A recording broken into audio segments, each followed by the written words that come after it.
Behind the scenes, what a hard day in remodeling really looks like.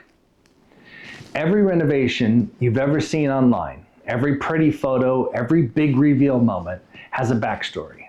And most of the time that backstory includes at least one day where nothing went as planned.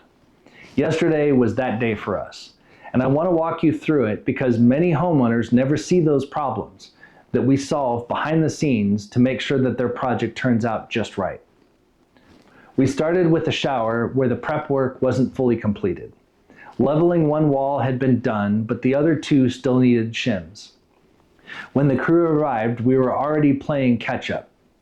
Then a comment about a crooked drain on another job sent us racing across town to see what was actually happening. The drain wasn't crooked, the measurements were correct, but the installer forgot to account for the thickness difference between the stone cladding and the tile.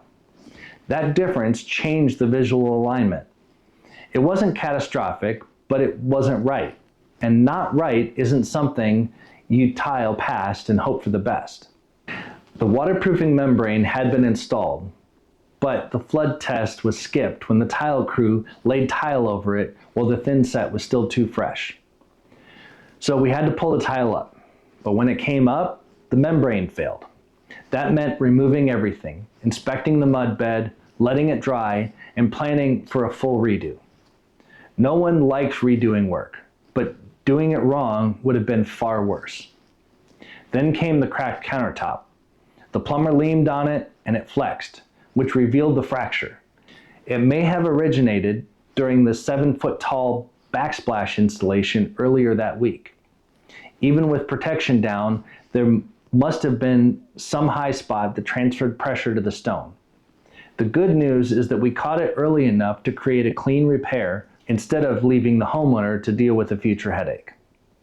And all of this was happening while coordinating the cabinet install, scheduling the stone fabrication, timing the tile work, leveling the concrete for flooring, sanding trim for painting, monitoring the weather for door deliveries, and making sure every moving part stayed in sync. This is part of renovating that nobody advertises, but this is the part that matters most, where judgment, communication, accountability determine the outcome. You don't hire a good contractor so that nothing will ever go wrong. You hire one so that when something does go wrong, they know how to handle it. What you're really buying in a renovation is decision-making under pressure. And days like yesterday are where those skills are tested.